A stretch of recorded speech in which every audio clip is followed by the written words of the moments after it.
இலக்கை நோக்கி டுவர்ட் த கோல் இந்த நிகழ்ச்சிக்கு உங்களை அன்புடன் வரவேற்கிறோம். Praise the Lord. ஆண்டவராகிய இயேசு கிறிஸ்துவின் இனிய நாமத்தில் இந்த புதிய நாளிலே உங்கள் எல்லாருக்கும் அன்பின் வாழ்த்துக்கள். மத்தேயு எழுதின சுவிசேஷம் 28ஆம் அதிகாரம் 20ஆம் வசனம். இதோ உலகத்தின் முடிவு பரியந்தமும் சகல நாட்களிலும் நான் உங்களுடனே கூட இருக்கிறேன் என்றார்.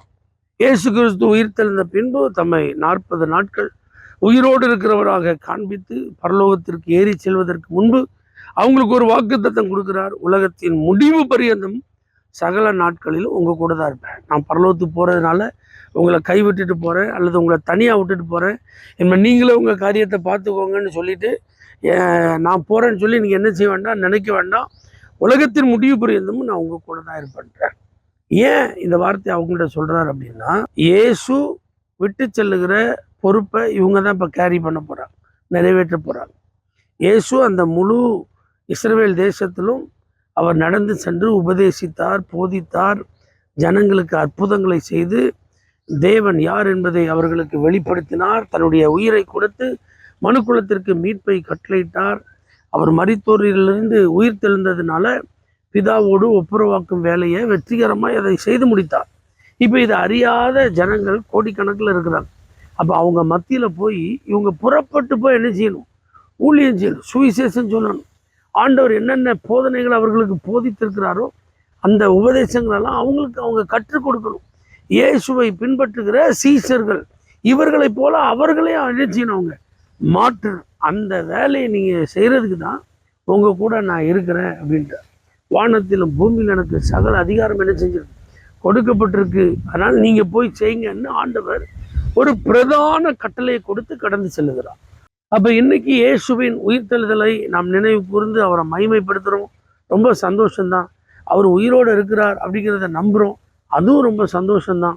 உயிர்த்தெழுந்த இயேசு இன்னைக்கு நம்ம கூட தான் இருக்கிறாருன்னு நமக்கு உறுதியாக தெரியுது, அதுவும் ரொம்ப சந்தோஷம். ஆனால் இதனுடைய பிரதிபலன்களை நீங்கள் பார்க்கணும், ஆசீர்வாதத்தை அனுபவிக்கணும்னா ஒரு காரியத்தை நம்ம செஞ்சே ஆகணும். இந்த பிரதான கட்டளையை நாம் நிறைவேற்ற வேண்டும்.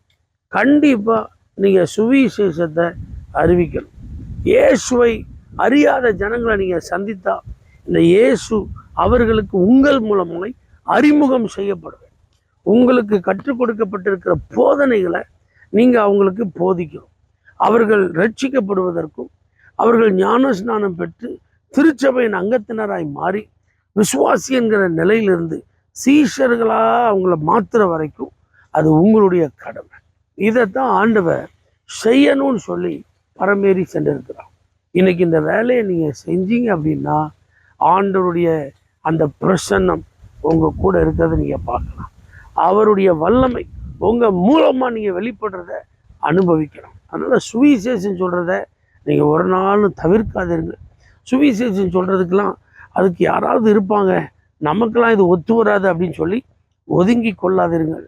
நீங்கள் அறிந்த இந்த நற்செய்தியை உங்களுக்கு தெரிந்த விதத்தில் அறியாதவர்களுக்கு பகிர்ந்து கொள்ளுங்கள். அவர்களை ஆண்டவரிடத்தில் நடத்தி செல்லுங்கள். நிச்சயமாக இந்த பிரதான கட்டளையை நிறைவேற்றுகிற உங்களுக்கு அவர் வரும்போது பிரதிபலன் உண்டு. பரலோக தேவனே, நீர் நியமித்து சென்றிருக்கிற இந்த பிரதான கட்டளைக்கு கீழ்ப்படிய எங்களை அர்ப்பணிக்கிறோம். சுவிசேஷத்தை அறிவித்து ஆத்துமாக்களை ஆதாயப்படுத்தி உம்மை பின்பற்றுகிற சீஷர்களாய் மாற்ற எங்களுக்கு தேவையான வல்லமையை, கிருபையை தருவீராக. இயேசுவின் நாமத்தில் பிதாவே, ஆமென். For prayer contact, Pastor J. J. Kumar, El Shaddai Ministries, 9500252586, Surandai.